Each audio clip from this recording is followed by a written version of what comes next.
नमस्कार। प्रारब्ध पर आप सभी का स्वागत। मैं अवनीश। चैनल आपने सब्सक्राइब किया है, वीडियोस को आप लाइक करते हैं, शेयर करते हैं, बहुत बहुत धन्यवाद। बेल आइकन जरूर दबाइए ताकि किसी भी अपलोड की सूचना आपको सीधे मिले। दर्शकों, आज हमारे साथ एक बेहद सम्मानित पैनल है। शोएब चौधरी साहब, ब्लिट्ज वीकली बांग्लादेश के एडिटर। आप सब प्रारब्ध के इस मंच पर शोएब साहब से परिचित हैं और आज हमारा सौभाग्य है, प्रारब्ध का सौभाग्य है कि major general retired Sudhir ji sir हमारे साथ हैं।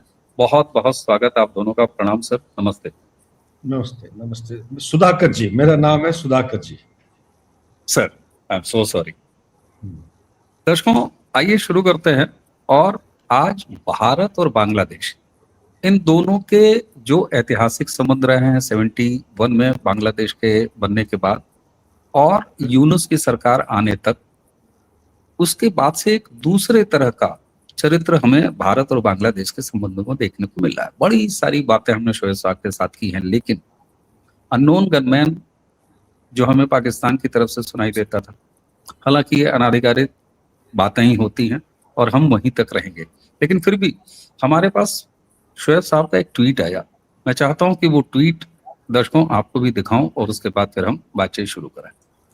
ये ट्वीट कहता है कि किसी एक कंटेंट क्रिएटर के हवाले से, जहां यह दावा किया गया है कि ये शख्स जिनके काम आया है अननोन गनमैन, हम फिर कह रहे हैं कंफर्म नहीं है, और इस तरह की कोई भी सूचनाएं कभी भी औपचारिक रूप से कंफर्म नहीं होती। तो आइए जानते हैं। और उसके बाद चिन्मय दास, आप सबको याद होंगे, उनको हाईकोर्ट बांग्लादेश की तरफ से जमानत तो मिल गई है। क्या वो फ्री हुए हैं? क्योंकि शोएब साहब लगातार इस पर बात कर रहे हैं। और इसी के साथ हम सुधाकर सर से भारत की तरफ से बांग्लादेश के लिए अब क्या नीति है, चाहे वो हमारी विदेश नीति हो, चाहे हमारी रक्षा नीति हो, और बाकी नीतियां तो चलती हैं, बिजनेस व्यापार तो चलता है। सबसे पहले चलते हैं शोएब साहब के पास।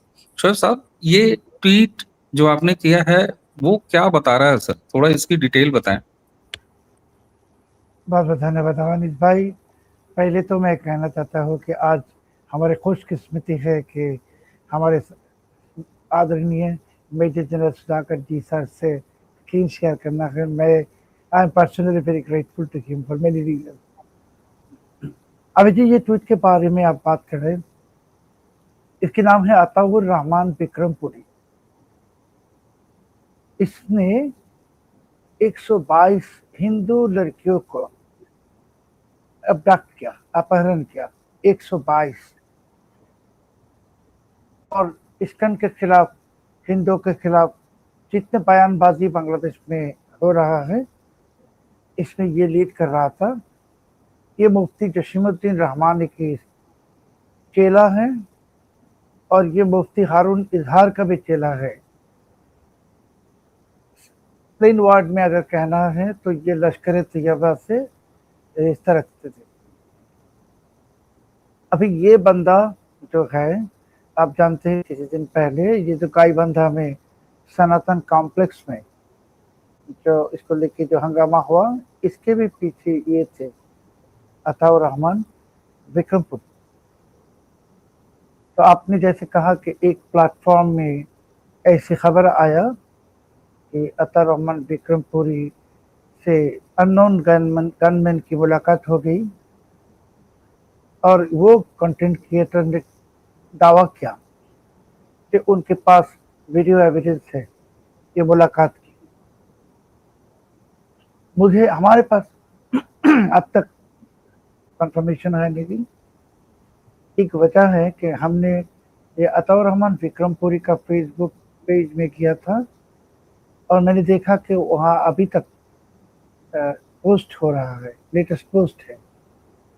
मगर ये मिस्टीरियस है कि एक तरफ ये कंटेंट क्रिएटर दावा करते हैं, ये भी कोई मामूली कंटेंट क्रिएटर नहीं, जिन्हें आप जानते हैं प्रेस्टिजियस प्लेटफॉर्म, ये कोई रूमर या गॉसिप लेके यहाँ आते नहीं। तो उन्होंने जैसे कॉन्फिडेंटली दावा किया कि उनके पास वीडियो एविडेंस है। हो सकता है अताउर रहमान विक्रमपुरी 72 हूर से मिलने के लिए, 72 हूर से मिलने के लिए चले गई जहाँ जाना था, और इसके सोशल मीडिया अकाउंट कोई और चला रहा है। हो सकता है, बहुत कुछ हो सकता है। General sir is more experienced about this kind of the situation कि अगर कोई ऐसी ऑपरेशन होता है, इसके बाद कुछ कुछ होता है जो हम जैसे सिविलियन को पता नहीं चलेगा। मगर अगर ये बात सही है, अगर ये बात सच है, तो मैं बहुत खुश होऊंगा और जलेबी भी खाऊंगा। जी बिल्कुल। हालांकि बंगाली संस्कृति में रसोगुल्ला होता है, आप जलेबी के प्रति अपना प्रेम दिखा रहे हैं, ये भी विस्तारवाद है एक तरह से भारतीय मिठाइयों का। तो सुधाकर सर, मैं आपके पास आता हूँ। सर, कई बार ऐसा होता है कि इस तरह की चीजें, मैंने जैसे पहले ही कहा कि अनऑफिशियल होती हैं और इस तरह की तमाम चीजें होती हैं, इस पर दावे करना और इसको क्लेम करना ये कभी होता नहीं है। और इस तरह के तमाम ऐसे ऑपरेशंस होते हैं जो कभी ऑन रिकॉर्ड नहीं आते। खैर, आपसे बेहतर कौन जानता होगा। मैं लेके आपको चलूंगा भारत और बांग्लादेश यूनिस के बाद जो दूसरा रिजीम आ गया, और जिस तरीके से शेख हसीना अपने सत्ता छोड़ने के बाद भारत ने उन्हें अपने यहाँ रखा, और रखने के बाद ये पहली बार हुआ है कि उन्हें विश्व मीडिया को संबोधित करने का एक तरह से परमिशन तो मैं नहीं कहूंगा, क्योंकि भारत ने तो औपचारिक रूप से, हमारी सरकार ने आपत्ति के बाद बांग्लादेश का कह दिया कि नहीं, हमारी कोई परमिशन नहीं थी और हमारा कोई रोल ही नहीं बनता। लेकिन फिर भी शेख हसीना की ये टाइमिंग, जब वो विश्व मीडिया से को संबोधित कर रही हैं, ये भारत में रहते हुए ऐसा करना, इसके पीछे क्या भारत की वाकई कोई भूमिका नहीं हो सकती? हम नहीं कहते कि उसको हम स्वीकारें और एक्सेप्ट करें, लेकिन ये टाइमिंग और ये पूरी क्रोनोलॉजी किस तरफ इशारा तो जरूर करती है सर, कि भारत की जो कूटनीति है, विदेश नीति, खासतौर से बांग्लादेश के मामले में, वो अब एक दूसरी तरफ चल पड़ी। जी सर। अवनीश जी, दोबारा मैं तहे दिल से आपको धन्यवाद देता हूं कि आपने मुझे काबिल समझा और आपके इतना रेपुटेड और एस्टैब्लिश्ड प्लेटफॉर्म में इनवाइट किए, और वो भी शौब चौधरी साहब के साथ प्लेटफॉर्म शेयर करना, ये एक अनोखा किस्म का एक अनुभव है। इसके लिए मैं आपको धन्यवाद और आपके व्यूअर्स को शुभकामनाएं। देखिए, आपके सवाल के अंदर चंद एक मुद्दे हैं, मैं एक एक करके समय को मद्देनजर रखते हुए मैं मेरा जितना वाक्या है मैं करने की कोशिश करूंगा। सबसे पहला चीज़ है, भारत का जो फॉरेन पॉलिसी है क्या है। बांग्लादेश एक हमारा अनडिवाइडेड ब्रिटिश इंडिया एम्पायर का, हिंदुस्तान का एक अटूट अंग होता था।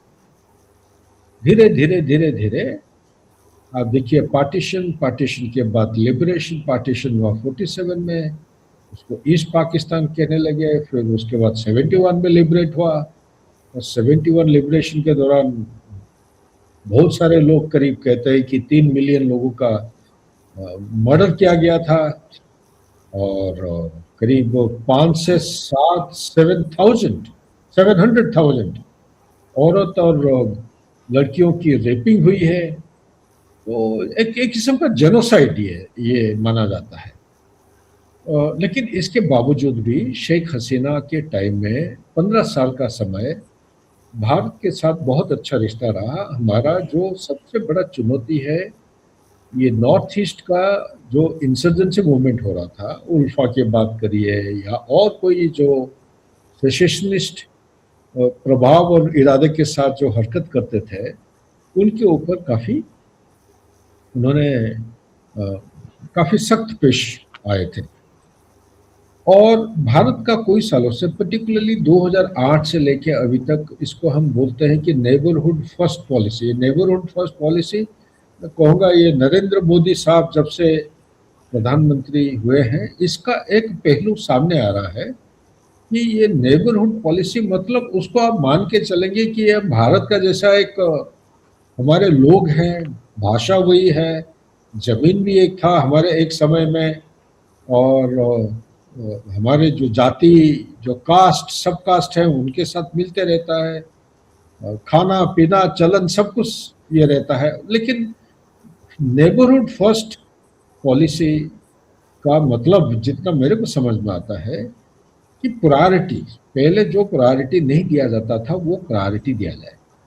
उनका प्रॉब्लम हमारा देश के प्रॉब्लम की तरह मान के वो करेंगे। तो इसीलिए हिंदुस्तान हमेशा मैं पिछले 10 साल की बात बताऊंगा, उससे पहले का तो अलग अलग पॉलिसी रहे हैं। 10 साल आप ले लीजिए, 2014 से लेके अभी तक कभी भी कुछ भी हमारे नेबरहुड में हुआ है उसको टॉप प्रायोरिटी पे हिंदुस्तान ने उनको एड्रेस करने की कोशिश की है। लेकिन इसके अंदर एक पहलू है जिसको बोलते हैं एक्ट ईस्ट पॉलिसी। बांग्लादेश का जब आप इशू उठाते हैं तो इसका एक केंद्र बिंदु आ जाता है act east policy. Act east policy के साथ क्या क्या जुड़ा हुआ है, एक हमारा ये जो 3 नेशन यानी कि ट्राइलैटरल नेशनल हाईवे जो बोलते हैं ना, बांग्लादेश, म्यांमार और थाईलैंड का ये हाईवे 1700 किलोमीटर, उसमें से काफ़ी सब कुछ क्लियर हो गया, सिर्फ 170 किलोमीटर्स बाकी है। ये मोरे से लेके म्यांमार बॉर्डर से लेके थोड़ा अंदर जाते हैं 170 किलोमीटर है, वो रास्ता थोड़ा सा खराब पड़ा है और लेकिन ये काफ़ी हद तक क्लियर है। और टाइम टू टाइम जैसे मणिपुर जैसे इशू हो जाते हैं, बांग्लादेश का जो अभी जैसे हुआ है, बांग्लादेश में अभी अगर हुआ है तो क्या हुआ है, यह समझना निहायत आवश्यक है कि जब तक शेख हसीना प्राइम मिनिस्टर थे तब तक एक स्टेबल बांग्लादेश था। इकोनॉमी को देखिए कहां से कहां तक उन्होंने उठा है, एक लीस्ट डेवलप्ड कंट्री से लेके एक डेवलपिंग नेशन तक लिया है। उनका जीडीपी देखिए, उनका रेट ऑफ ग्रोथ की बात करिए, फॉरेक्स रिजर्व $50 बिलियन से ज्यादा हुआ, 48.9 बोलते हैं लेकिन 54 बिलियन का फॉरेक्स रिजर्व। और उनका टेक्सटाइल बोलते थे textile hub of the world. विदेश में जाते हैं जगह जगह, कोई भी मॉल में जाते हो सबसे पहले मेड इन बांग्लादेश। हालांकि लोग वो नाम चेंज करके अलग अलग जगह करते हैं आजकल, लेकिन बांग्लादेश का रेपुटेशन कहां तक पहुंच गया था। ये वही देश है जो पाकिस्तान से सेपरेट होने के बाद एक समय था, शेख हसीना के टाइम में पाकिस्तान की जीडीपी से कोई गुना ज्यादा था। रेट ऑफ ग्रोथ देखिए उसका उनसे ज्यादा था।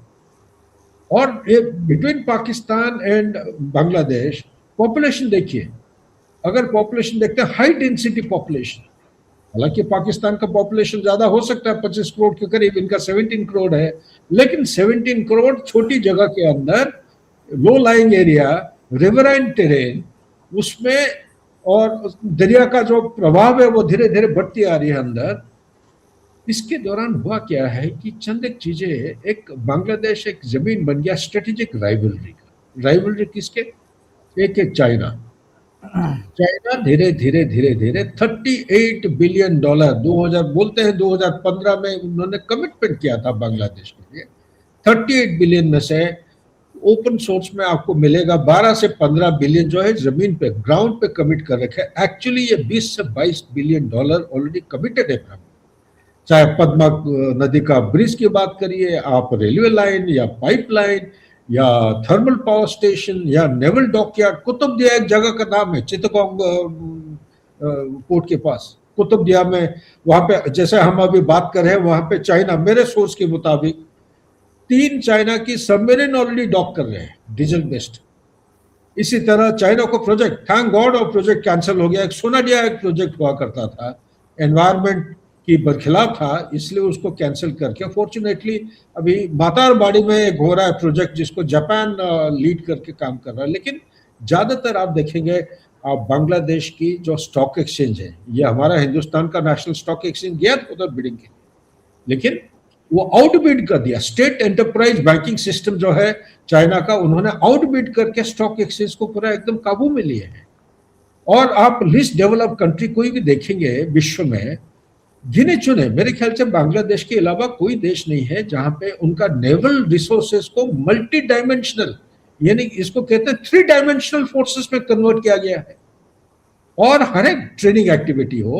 आज के दिन में बांग्लादेश का करीब करीब ओपन सोर्स में 79% करते हैं, मेरा रिसर्च कहता है 82 to 83% मिलिट्री हार्डवेयर जो है चाइना से आ रहा है। और साथ ही बातचीत चल रही है, पाकिस्तान J-10C ये अभी बिक्री करने की ऑलरेडी उनका बातचीत आगे बढ़ी हुई है। और साथ ही एक डायरेक्ट नेगोशिएशन हो रहा है 5th जनरेशन JF-17 सीरीज का जो एयरक्राफ्ट डायरेक्टली वो लेने की कोशिश कर रहे हैं। कहां से? चाइना से, चेंगडू एविएशन फैक्ट्री। तो इसके अलावा बहुत सारे, चाहे आप नेवी की बात करते हैं, एयरफोर्स की बात करते हैं, मिलिट्री हार्डवेयर की बात करते हैं, ये सारे चीजें दोनों तरफ से, पाकिस्तान से और चाइना से, ये आगे की तरफ बढ़ते जा रहे हैं। और साथ ही सबसे बड़ा खतरनाक चीज क्या हुआ है, ये जो 5 अगस्त की बात करते हैं, 5 अगस्त, एक्चुअली 4 अगस्त तक हम हिसाब लेंगे, 5 अगस्त को तो शेख हसीना वहां से एग्जाइल में आ गए थे। 4 अगस्त मिडनाइट तक आ लीजिए, या 5 अगस्त सुबह तक, जब तक यह इंसिडेंट नहीं हुआ था, टर्न ऑफ इवेंट, तब तक दूसरा किस्म की एक प्रभाव था बांग्लादेश के अंदर। एक था रूल्स बेस्ड ऑर्डर, जो है रूल ऑफ एंगेजमेंट और रूल ऑफ लॉ एक मानते थे वहां पे। शेख हसीना ने काफी इफेक्टिवली, उन्होंने काफी अच्छा गवर्नेंस दिए थे, और देश को कहां से नीचे लेवल से, पॉवर्टी लेवल पर जीरो के बराबर आ गया था। उनका पर कैपिटा इनकम देखिए, one of the highest in the leading economies. तो ऐसा सारे चीजों से अभी क्या हुआ है, जब यूनुस आया है, यूनुस कौन है? यूनुस आए थे चीफ एडवाइजर की हैसियत से। ये कौन है? नोबेल लॉरेट तो है, लेकिन क्या उनका पॉलिटिकल गवर्नेंस के बारे में कोई तजुर्बा था? नहीं। तो तजुर्बा नहीं था तो ये क्या करने आए थे? कौन भेजा था उनको? ये डीप स्टेट ने भेजा था। डीप स्टेट का क्या उसका इन्वॉल्वमेंट है इसमें? डीप स्टेट किसका? अमेरिका का डीप स्टेट। क्या उनका, इनकी जरूरत क्या थी? जरूरत ये थी कि दो सेंट मार्टिन आइलैंड जो बार बार डिमांड कर रहे थे, सेंट मार्टिन आइलैंड ये शेख हसीना के टाइम में नहीं, उससे पहले भी कोई बार डिमांड हुआ है अमेरिका की तरफ से, ठीक है। सो वो सब इनकार करते गए हैं। इन्होंने भी मना किया, और इन्होंने मना किया क्या, लेकिन वो एक मुद्दा बना के एक ये जो बोलते हैं स्टूडेंट एजुटेशन की वजह से उनको कुर्सी को छोड़ना पड़ा। मेरा विचार, इंडिपेंडेंट जो राय है, मैंने जितना पढ़ाई किया है, डॉट्स को ज्वाइन किया हूं, मेरे विचार के मुताबिक स्टूडेंट एजुकेशन का कोई ताल्लुक नहीं था। ये जैसे हिंदुस्तान में हुआ ना कॉकरोच पार्टी, बात था नीट एग्जामिनेशन का लीक, और वो डिमांड, कुछ दिनों के बाद नीट एग्जामिनेशन पेपर लीक होने के बाद उसका सोल्यूशन निकाल के एग्जाम हो गया, बच्चों को काउंसलिंग होना शुरू हो गया था, फिर वो कर रहे हैं कॉकरोच पार्टी कहा जंतर मंतर में। ये तो सरकार का गलती है मेरे विचार के मुताबिक, दिल्ली कैपिटल में इतना नजदीक ही नहीं होना। इसी तरह अब स्टूडेंट एजुकेशन क्या है, 1972 से लेके 2012 तक, 1970 मुजीबुर रहमान की ये उनकी देन थी देश की। 56% उन्होंने रिजर्वेशन दिया था, ज्यादातर परसेंटेज था 30% फॉर फ्रीडम फाइटर्स या उनके डिसेंडेंट्स, उनके बच्चों का first generation, second generation, third generation उन्होंने दिया था, जो लिबरेशन मूवमेंट में कुछ योगदान किए थे। उनका गवर्नमेंट जॉब, ठीक है, गवर्नमेंट फर्स्ट क्लास और सेकंड क्लास का जो गवर्नमेंट जॉब के लिए उन्होंने परसेंटेज उसका कोटा सिस्टम किए थे। इसके अलावा बैकवर्ड एरिया का था, वीमेन के भी थे, कुछ फिजिकली हैंडीकैप लोग हैं उनके लिए भी दिया गया था। कुल मिला के 56, जिसमें 30% ये था। और जब 2018 को जब ये एजुकेशन स्टार्ट हुआ स्टूडेंट का, मेरे विचार के मुताबिक सरकार ने सही कदम उठाया था, उसको पूरा एबोलिश कर दिया।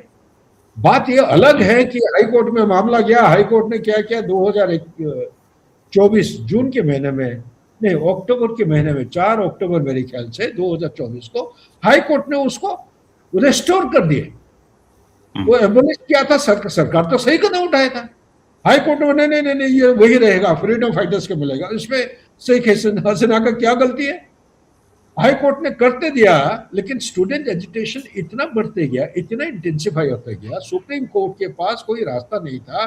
पूरे कंप्लीट होलिस्टिकली उन्होंने एक वर्डिक्ट दिए, जजमेंट, कि 93% जो है ये रहेगा क्या, merit based quota system, merit के बेसिस पे उनकी भर्ती किया जाएगा।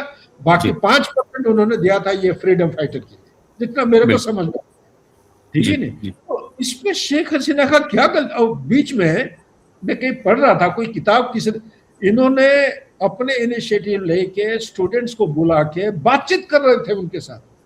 अरे डायलॉग से बड़ा चीज और क्या हो सकता है डेमोक्रेसी में?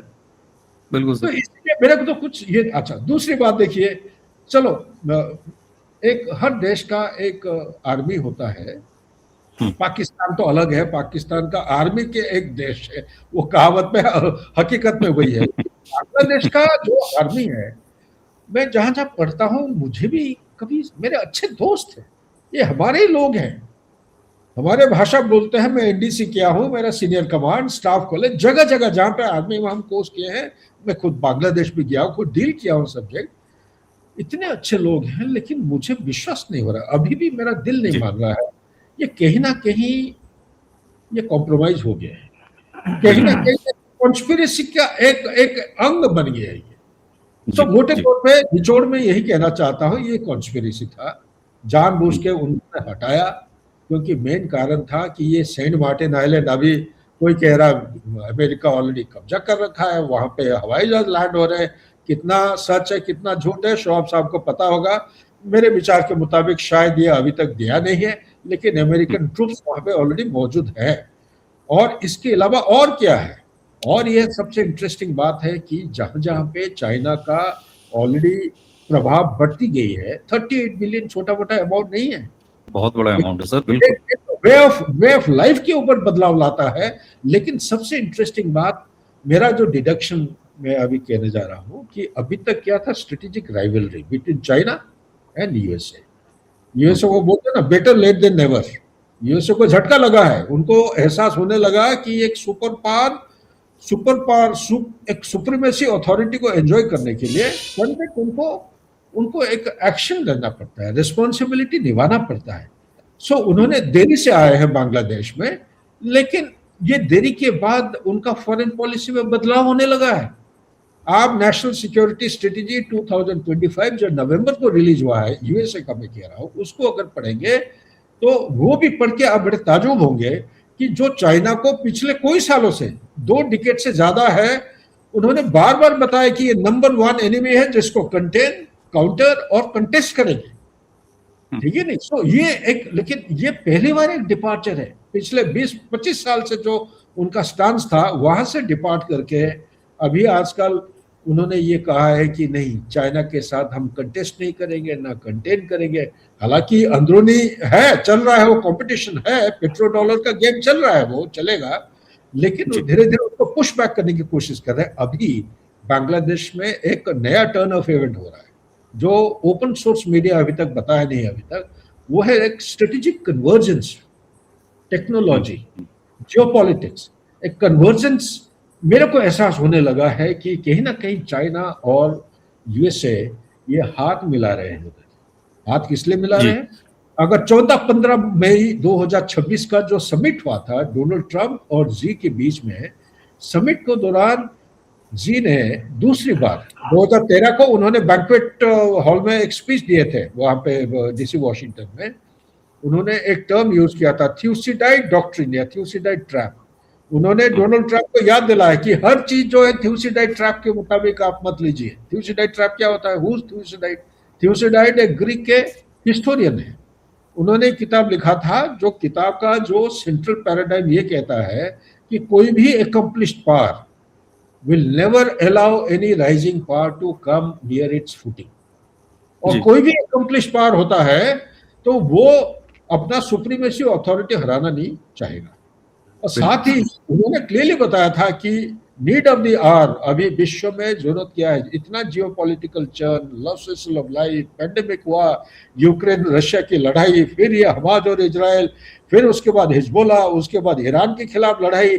अभी देखिए पेट्रोल के दाम, यूएसए इटसेल्फ $2.98 हुआ करता था 1 गैलन ऑफ गैसोलीन, अभी बढ़ के 5 से भी पार होने लगा है, ठीक है नहीं। भरपूर उनके पास मात्रा में। बस लास्ट पॉइंट ये है मेरे तरफ से, मैं कहना चाहता हूं कि ये उन्होंने एक याद दिलाया था, constructive strategic stability, constructive strategic stability based on cooperation.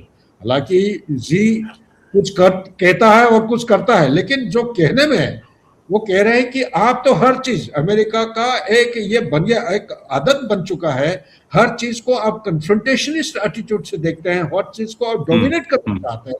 Domination के लिए आपने कितना 790 या 800 से ज्यादा मिलिट्री बेसिस बनाए हैं। हमारा इरादा वो नहीं है, हम लोगों की सेवा करना चाहते हैं, जियो इकोनॉमिकली सबके साथ एंगेज करना चाहते हैं। और ये चाइना ने बड़ा खुलासा किया था कि आप, उन्होंने सिंपल सरल भाषा से बताया था कि avoid adversarial relationship and manage differences. कौन? जी ने बताया था। डोनाल्ड ट्रंप को क्या समझा क्या नहीं, लेकिन जॉइंट स्टेटमेंट उन्होंने साइन तो किया है। तो इसके बाद अब ये बहुत कुछ बदलाव देखने में आया है बांग्लादेश में। मेरे अंदाज के मुताबिक कहीं ना कहीं उनका कन्वर्जेंस होने लगा है।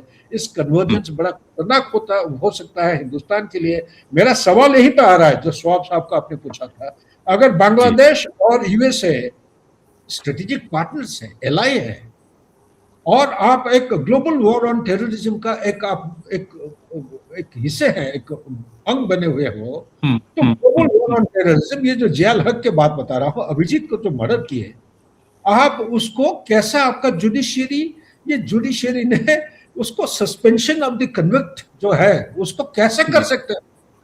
ये एक मर्डरर है, इसके खिलाफ बहुत सारे केसेस हैं। शॉप साहब को पता होगा, कहीं मैं पढ़ रहा था 11 केसेस से ज्यादा है इनके खिलाफ, इतने सारे केसेस हैं। अभी वो भगोड़ा हो रखे हैं देश से, और वापस आके उसको कंटेस्ट करके विड्रॉ करना चाह रहे हैं। ये कैसे, बिल्कुल किस देश हो, शोएब साहब ने कैसे हो? जी तो सर ये बैक टू यू प्लीज। जी जी। और शोएब साहब, मैं देखिए मेजर जनरल साहब ने उसको कहा ही, और मैं ये आपका ही आर्टिकल दिखा रहा हूँ कि बांग्लादेश में इस तरह की चीजें भी हो रही हैं, चाहे वो यूनुस के दौरान कट्टरपंथियों का उभरना हो या इस सरकार के दौरान। जो कुछ भी सुधाकर सर ने कहा शोएब साहब, तो उससे लगा कि भाई बांग्लादेश, हम लोगों ने भी देखा कि ग्रोथ किया 71 के बाद, पाकिस्तान से अलग होने के बाद, वो तमाम चीजें बांग्लादेश के फेवर में जा रही थी और बांग्लादेश ग्रो कर रहा था, सब कुछ अच्छा हो रहा था, इकोनॉमी सब कुछ। फिर अचानक एक दिन याद आ गया कि अरे रुको, हम तो मुसलमान हैं और हमारा काम तो जिहाद है, और फिर बांग्लादेश उस ट्रैक पे चल पड़ा।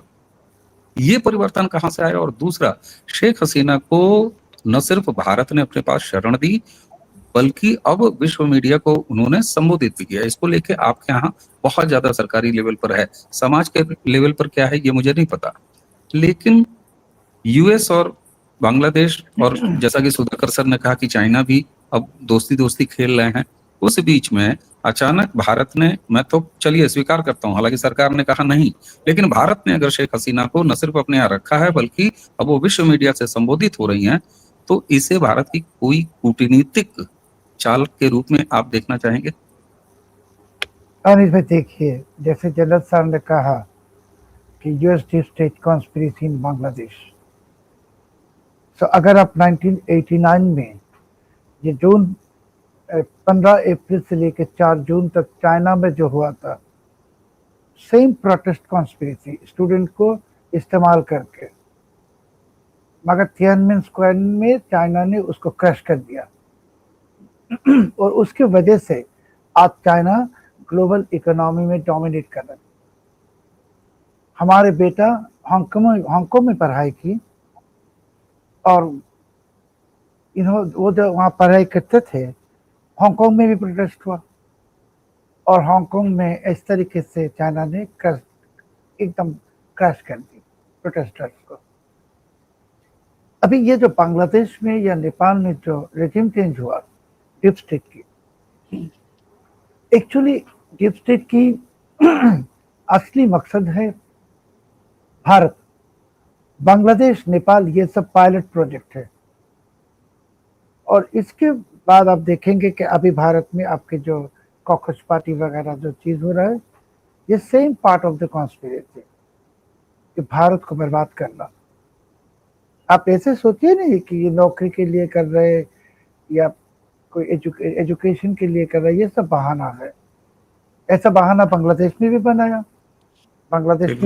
था नौकरी, सरकारी नौकरी, नेपाल में बनाया corruption of the elites, Bharat पे दूसरी एक बहाना बना दी, मगर इस्तेमाल कर रहा है स्टूडेंट्स को।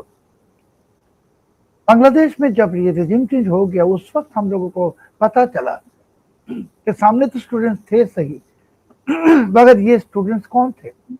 जमात इस्लामी के, बीएनपी के, इस्लामी बहुत सारे ग्रुप्स के और मदरसा के। मैं तो दावा के साथ कह सकता हूँ कि भारत में अभी आप जिसको कॉकरोच कह रहे हैं, ये कॉकरोच सही सचमुच से ही एक कॉकरोच है। आप तलाश करेंगे तो आपको पता चलेगा कि इसके अंदर ये भारत में जो मदरसा है, देवबंदी वगैरह, ये मिल गई शर्ट पैंट लगा के, लड़कियां ये बुर्का या हिजाब को छोड़ के आ गई सड़कों में, नारा लगा रहे। बांग्लादेश में भी किया, बुर्का उतर के गए, काम हो गई, फिर से बुर्का पहन लिया।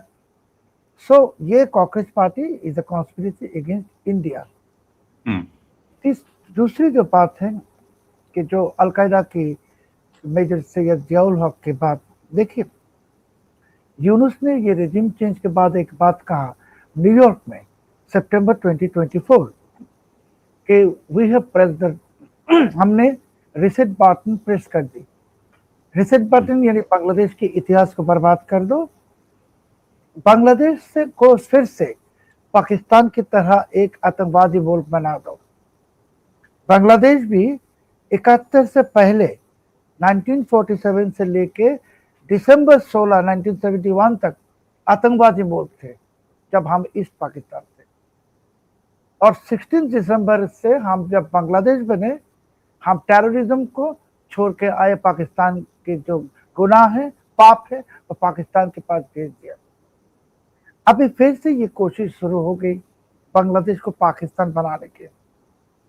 ये जो बंदा है सैयद जियाउल हक, इसके सर पे अमेरिकी स्टेट डिपार्टमेंट की $50 लाख की रिवॉर्ड है, $50 लाख। मगर बांग्लादेश सरकार क्या कर रहा है, बीएनपी सरकार भी इसको सारे के सारे मुकदमे से, इसके डेथ पेनल्टी है, 2 डेथ पेनल्टी, सब कुछ से इसको रिहा कर रहा है। अभी एक महत्वपूर्ण बात आपको और सम्मानित तो जनरल साहब को मैं कहना चाहता हूँ कि देखिए बांग्लादेश में तो अमेरिका घुस बैठा है, एकदम पूरी तरह बांग्लादेश को कब्जे में ले लिया अमेरिका ने। तो अमेरिका की आंखों के सामने कैसे स्टेट डिपार्टमेंट के जो जिसके सर पे $50 लाख की अवार्ड है, उसके इसके सर के सारे मुकदमा को क्लियर कर रहा है बांग्लादेश सरकार। आपको लगता है कि ये बांग्लादेश सरकार कर रहा है? हमारे को लगता नहीं है। अगर आपको ये समझना है तो आपको अफगानिस्तान की तरह देखना पड़ेगा कि जो मुजाहिदीन को अमेरिका ने ही पैसा दिया और बाद में इसको पाकिस्तान के जरिए उसको अलकायदा बनाया, तालिबान बनाया, अभी अमेरिका उसके साथ लड़ रहा है। सो ये बांग्लादेश में ये जो अलकायदा वाला बंदा जो अंसार अल इस्लाम का टॉप लीडर है, जो आप जानते हैं अंसार अल इस्लाम मुफ्ती जसीमुद्दीन रहमानी भी है उसमें जी। तो इसको ये रिहा करेगा, करके बांग्लादेश को बिल्कुल ही टेररिस्ट नेशन बनाएगा पाकिस्तान की तरह। जैसे पाकिस्तान में ये लश्कर तैयबा, जैश मोहम्मद है, सब अमेरिकी project, these are all American deep state agents. तो बांग्लादेश को ऐसे आप क्या समझते हैं, बांग्लादेश में ऐसे सरकार कर रहा है और अमेरिकन एम्बेसी सो रहे हैं? इम्पॉसिबल। ये अमेरिकन एम्बेसी मिलके ये कर रहा है। बाद में कहेगा कि बांग्लादेश में अलकायदा की। ये जाके आपको एक इंफॉर्मेशन शेयर करना चाहता हूं मैं आपसे और जनरल साहब से कि बांग्लादेश में जब सर्जियो गोरा आए थे उससे 4-5 दिन पहले पाइप बॉम्ब मिला मेट्रो स्टेशन, जो हमारा है मेट्रो स्टेशन की जनरेटर हाउस के साथ अंदर पाइप बॉम्ब।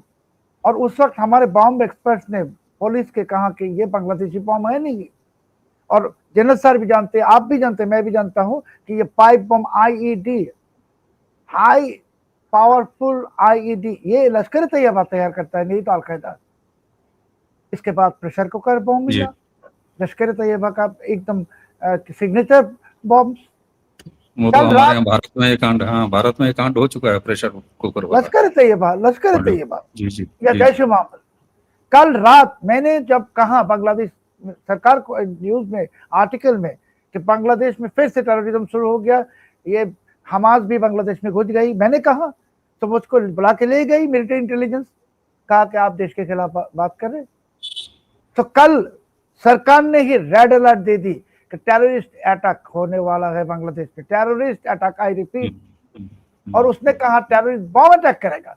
उसी वक्त में फेसबुक में हमारे मिलिट्री इंटेलिजेंस को चैलेंज करके कहा कि तुम सब जिहादी हो, नहीं तो हमें क्यों बुला के ले गई। मैंने सरकार को कहा ये बांग्लादेश आर्मी के अंदर जिहादी घुस गई, बांग्लादेश के डीजीएफआई के अंदर जिहादी घुस गई, इसको पकड़ो, सैक देम, अरेस्ट देम।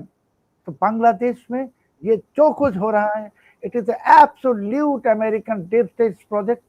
एक तरफ भारत के अंदर कॉकरोच पार्टी के लफड़े, तो उसी तरह बांग्लादेश में ये अलकायदा का बंदा को छोड़ेगा और बाद में आप देखेंगे कि ये नॉर्थ ईस्ट में जाके बॉम्बिंग करेगा, टेररिस्ट अटैक करेगा, यहाँ करेगा, वहां करेगा, और ये रिस्पॉन्सिबिलिटी भी लेगा अलकायदा। और अमेरिका कहेगा कि बांग्लादेश के अंदर बैठक है, okay, we are looking into it.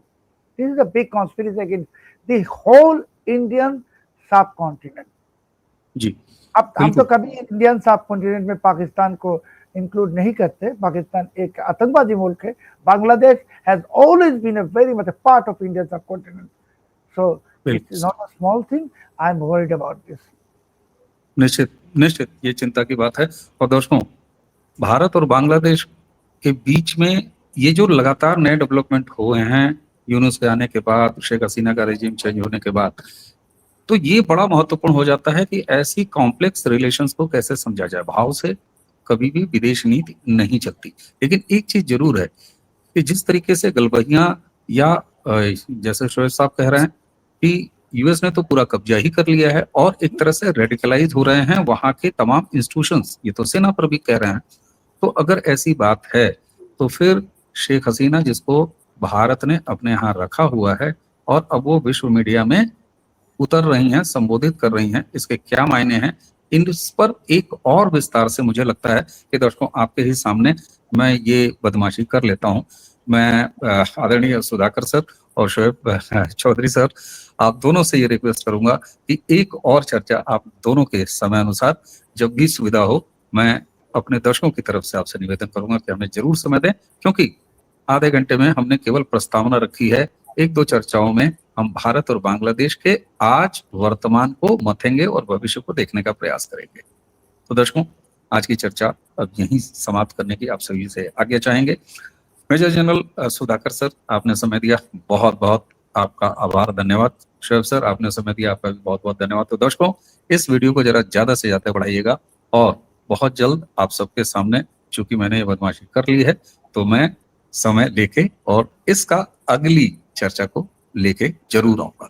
तो आज की चर्चा यहीं समाप्त करने के लिए हमें आज्ञा दीजिए। नमस्कार, प्रणाम।